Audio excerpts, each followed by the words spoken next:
What's up, well builders? Ryan Pineda here. Today, I'm going over my sales process for my real estate investing company, specifically our direct-to-seller marketing, where we are doing over $250,000 a month in wholesale fees alone. And this process has changed over the years very dramatically. And so I want to share with you what is working for us right now with the leads that we are using. So let's hop right into this. So first off, let me just say that over the years, I was a huge believer in going on in-person appointments, from 2020 to literally up until the last couple of months.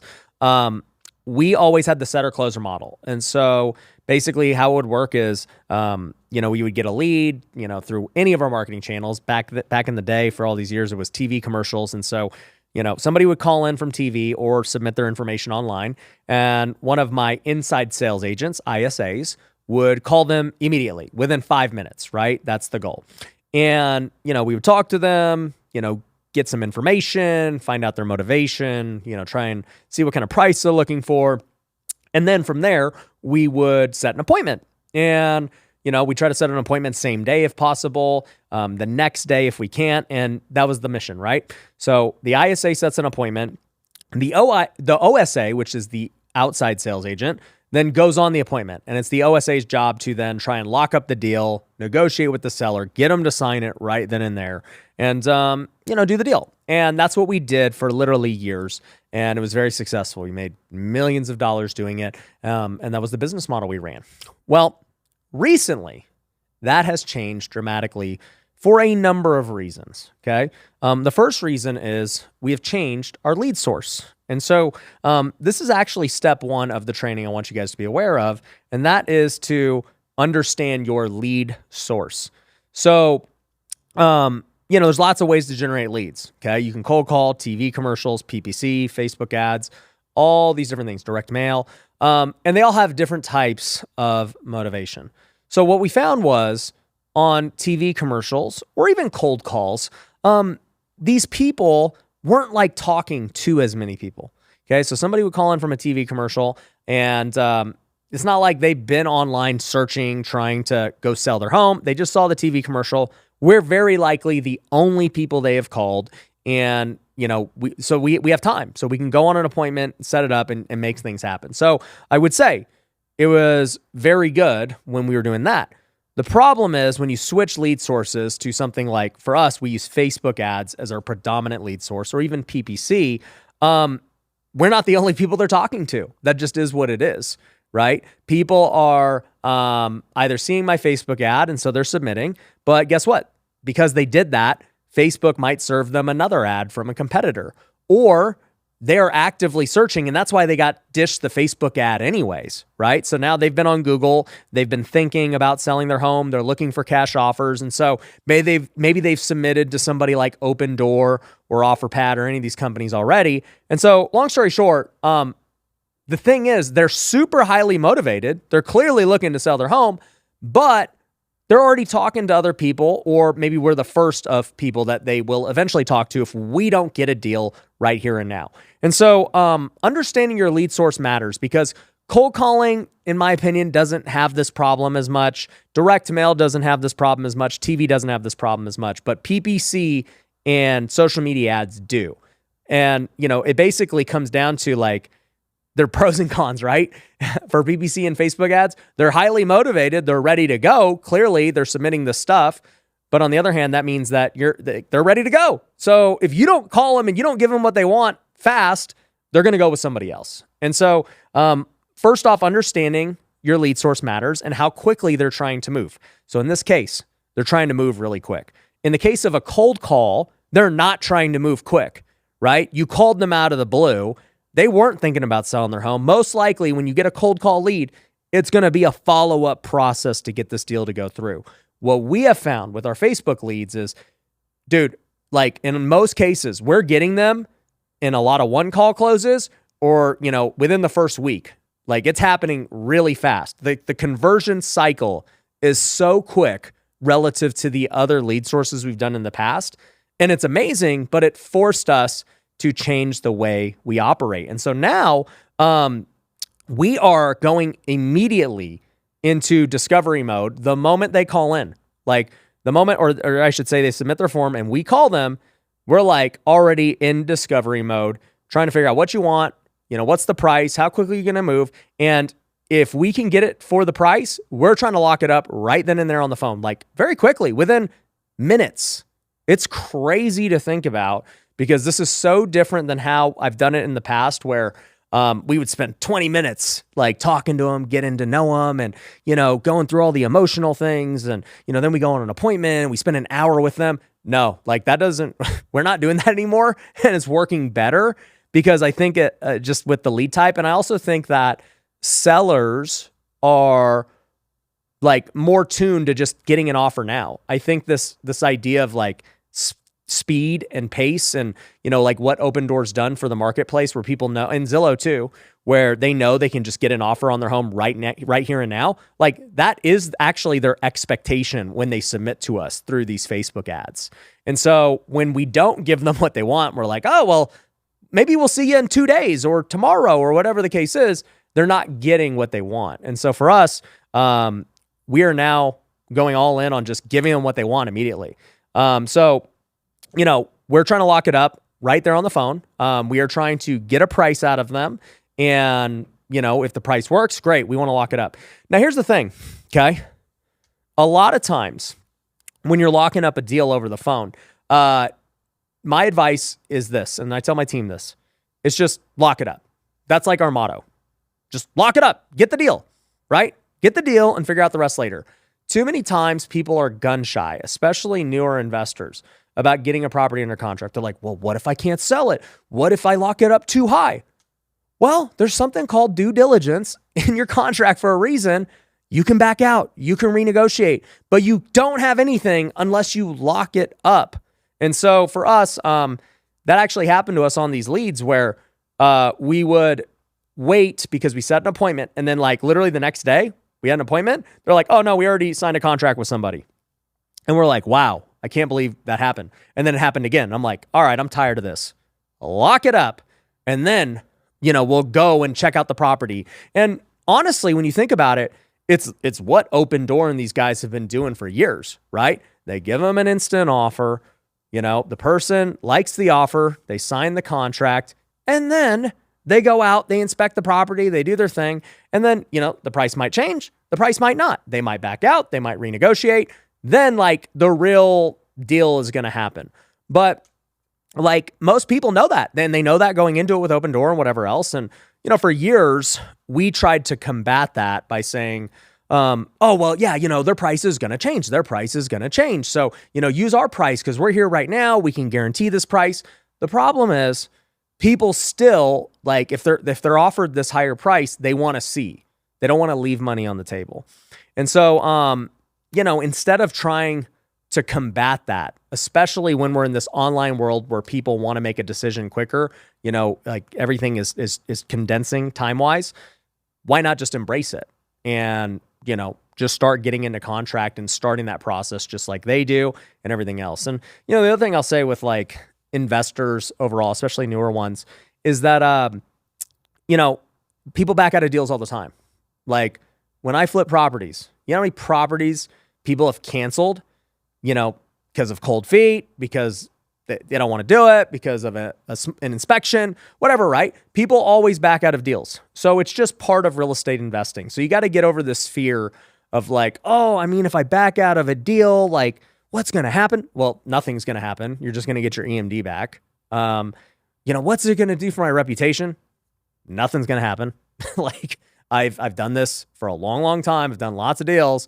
It's just part of real estate investing. Open Door backs out of, everyone backs out of deals. So get over that fear. So for us, what we're trying to do now is, our top objective is literally when we're on that call, that first call, our top objective is lock it up right then and there, like as fast as possible. Like if we can get a price that seller is comfortable with, if they tell us, hey, I need $400,000 for the home. And if we think $400,000 is somewhat reasonable, if it's not over market value, we're going to lock it up, right? Even if let's just say ARV is, 450 and they want 400, Like a lot of real estate investors would be like, oh, no, that's not a deal. That's not a deal. I'm not going to even lock it up. We're going to lock it up because guess what? It might be a deal. I can't tell you how many properties we've sold over the years where we found somebody who was willing to pay retail for the property. And if I looked at it from a perspective of a typical flip or a typical wholesale, it would have definitely been a no. Like we would have had to be at 360 or whatever the case is, right? But you don't even have an opportunity to see if you have a buyer if you don't lock it up. And so for us, whenever we get those prices, we're like, okay, so you're saying if, we do 400,000, that's something you would do today. All right, cool. Well, check your email and, I'll talk about that here in a sec. But, long story short, we're just going to do it. Instead of fighting it, we're going to lock it up and we're going to set expectations too. We're going to say, look, we still need to go inspect it. We need to have our investors look at it. If we're going to wholesale, we need to have an inspection, all those things. And the price, could change. And as long as you're okay with that, then sign the contract. And they're like, yeah, totally get it. So, I think that that's just becoming more common practice and it's working really well for us. So, we're locking them up over the phone. And then, let me talk about this sign a contract thing. So in our CRM, we have a CRM, it's called our Wealthy CRM, and our students have access to it. There's an upgrade you can add called the one-click contract. And so it is I think it's a no-brainer if you're closing virtually. My team loves it.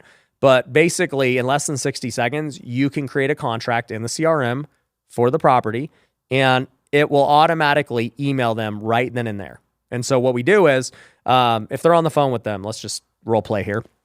They will be like, yeah, 400,000, that's a good number. And so my guy will be like, yeah, so, just to confirm, right?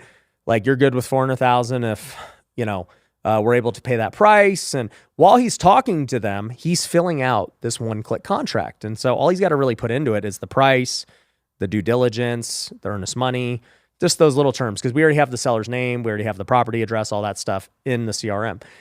And while he's talking to him, he'll be like, yeah, all that sounds great. He's like, okay, well, what's your email? And so, they'll confirm their email because a lot of times we already have it in the CRM too. And then he just hits click, right? All of a sudden he'll say, all right, can you check your email real quick? And, they'll look at their email and he'll say, okay, let's just go through this contract real quick to make sure we're on the same page. All right. So you're willing to take 400,000. Okay, great. Here's what due diligence means. So we got to, and this is where we'll explain the process. So be like, so, we have, 20 days due diligence, whatever the case is. And, during this time, we're going to bring buyers and investors in. Because a lot of times too, we tell them straight up, we are not buying the property. We are upfront that we are wholesaling. We don't call it wholesaling. We just say, hey, we're a service provider. So, our goal is to get your house sold as easy and as simple as possible without having to list it on the market and all those things. So the way we do this is, we're going to get you this price. We're going to have buyers and everyone walk through. Assuming everything goes good, then we're just going to complete the transaction. If we bring people through and we find out that, maybe the house needs more repairs or it's not kind of what we thought, we're either going to have to renegotiate the price or we're going to have to back out. That's what will happen here within the next 20 days. Are you okay with that? And they're like, yeah. So then we just keep going down the contract and then boom, they sign it right then and there. That is how we are locking up deals right now. So instead of trying to do all these negotiations over the phone, like, oh, 400, what about 360? We're just like, like 400 is what you want. We'll do our very best to get you 400. But if we can't, we'll let you know what we can do after we visit the property. That sound good? Great. We're basically taking a step out where it's like, all right, well, let's see the property first. Then we'll see what we can offer you. It's like, no, instead of wasting our time, instead of, going through this, we want to know we're under contract so we can get buyers in there so we can inspect it. And if it doesn't work, then we're done. Like, would any of these big companies like Zillow go visit their house without having it under contract? No, none of them would. So why are we operating differently than them? Like, that's like who else they're competing with. That's the rules they're playing by. So why are we trying to go about it this other way, which we've been, and it's been successful, but I've realized now that their method is actually working better for us. And it's actually what a lot of sellers with this lead type are expecting and what they want. And, if you back out or you renegotiate, like, you've already let them know that that's part of the process. And so for us, that has been a game changer, just trying to lock it up over the phone with one-click contracts and everything else. And, like I said, I think just know. So like for us, we're closing a lot of deals out of Las Vegas too. So when I say out of Las Vegas, I mean out of state, out of my current market. And so most of these properties, we've never seen them, right? We don't even technically really know what they're worth. We have some idea. We've got, our Wealthy Deals app, we've got Zillow, we've got other things to just get a general idea. And if it looks like it could be a deal, like I said, we'll lock it up. Then we will send buyers and everyone else there. And we tell the sellers this, guys. Like, this is the key. Some of you guys listening to this might be like, I don't know. That sounds like a little fishy or whatever, right? No. Like, if you're just transparent and you're like, look, we're here to provide a service. We're going to make your home sale as easy as possible. Like, we're not buying this house in Detroit, but we have lots and lots of buyers in Detroit, which we do. And we're going to send them there, and they're going to do their own inspections and everything else. And assuming everything's good, you'll get your price. If it's not, we're going to tell you what price we can do, or we'll back out. So either way, you're going to know exactly what needs to happen with your home. And you'd be surprised. Also too, actually, let me add to this. It actually makes renegotiating easier when you haven't seen the home, right? And the less information you have. Because if we go on an appointment, we go to the property and we clearly know the condition. So now we really do need to stand firm to a number. And so whenever we've gone on appointments and we've had to do a renegotiation after, which we've had to do, it's always way harder because it's like, we screwed up. Like we just can't pay this much. It just is what it is. We're sorry. Right? Versus what I'm doing now, there's nothing to apologize for. It's like, all right, that's the price you want. Like, it looks like, it could be good for us. We still need to see it. We still need to have people go through. And, if it looks good, we'll do it. If it doesn't, we'll tell you what we can do. And if not, no big deal. We'll back out and it's all good. At least you have an idea. And so like, it's just already set expectations. It's actually so much more simple at the end of the day. And it's funny. I mean, we're just having so much more success with it this way. We're locking up deals way quicker, way faster. I don't have to pay 2 commissions anymore, between a setter and a closer. Everyone just locks it up over the phone. Everything about it is just better.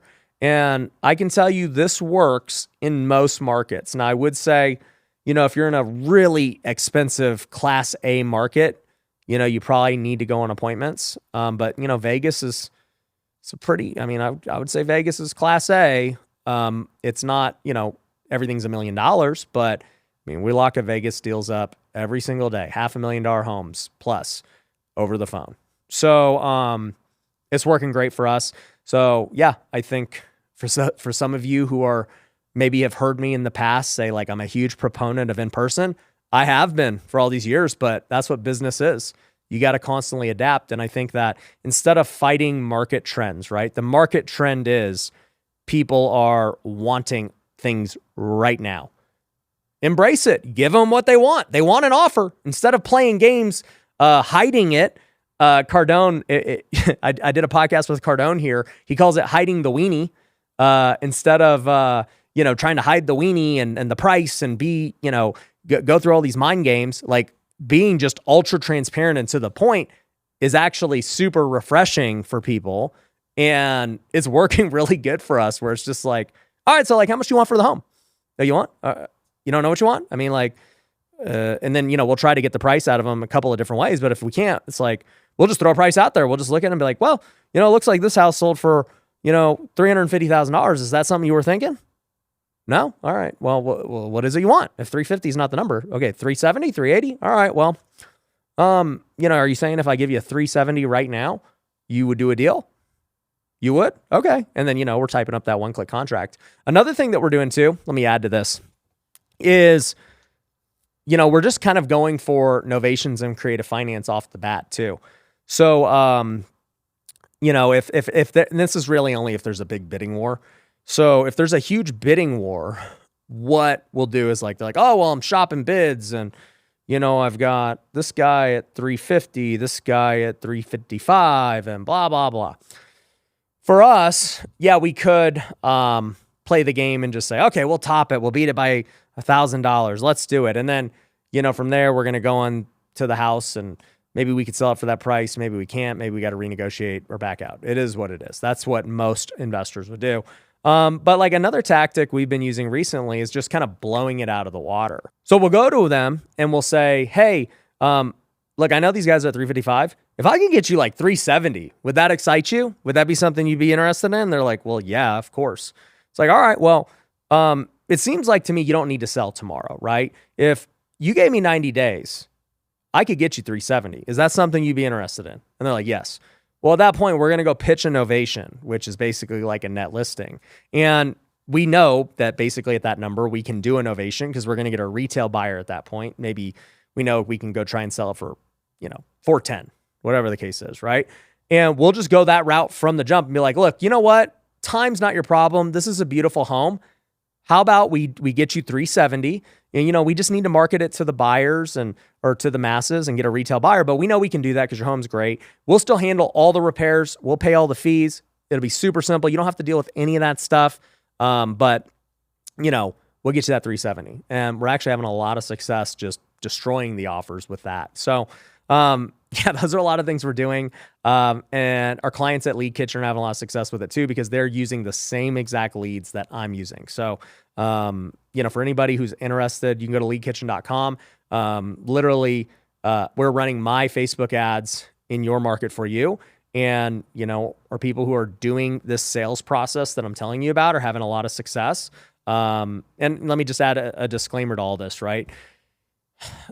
Sales is the key to everything in real estate investing, right? In most cases, when you hear people say, oh, leads suck, or man, they don't work, it's because their sales team sucks. And maybe their sales team doesn't suck, but their sales process sucks, right? I think most real estate investors today are only getting what I would call the laydowns, right? The people that are just ultra motivated. And that's great. 1 in 10 deals we get are the laydowns. The other 9 out of 10 require great sales process, great follow-up, great sales skills, great negotiation, and doing everything at a high level. And then also, too, dispositioning at a high level, finding these buyers who are willing to pay a lot of money. And that's how you end up having success. And for us, by no means are we perfect, but we're better than most. And so we're able to optimize. We've been successful, by the way, with any lead type, right? Which is just more so proof that the sales team is the problem for most investors. And so if you're somebody who is, trying to get more leads or you're struggling to close the leads you have a sales problem. You don't have a lead problem. I can promise you that. And so I make that super clear to all of our clients at Lead Kitchen, where I'm like, guys, I know these leads work. I close them. We got a bunch of other people that close them. Not everyone closes though, because not everyone's sales process is good. So you got to work on your sales process more so than anything. If somebody tells me that they want to sell their house, like right now, and I don't get that deal, that was a sales process issue. I don't care how much money you want, because at the end of the day, I can get a listing, I can do a novation, I can do a cash offer, I can do a lot of things with a good sales process. So all I need is somebody who's motivated to get a deal done right now. The price to me is irrelevant. If I can get good at sales and structuring deals and giving them what they want, I should be able to get way more deals than the rest. So if any of you are ever at the point where you're like, dude, all these people want market value, you have a sales problem, okay? There are ways to structure and make a lot of money on these market value deals with novations, listings, and everything else. And so you just got to learn how to get better at dispo. You got to learn the sales process better. And we actually do that for our Lead Kitchen clients. We have sales training every week with my own team, because, people aren't going to keep buying leads from me if they're not closing them. And so I already understand now as a lead provider how important the sales process is and getting that dialed in. So anyways, work on your sales process. We can help you out with that. Go to leadkitchen.com, and thanks for subscribing. I'll catch you on the next one.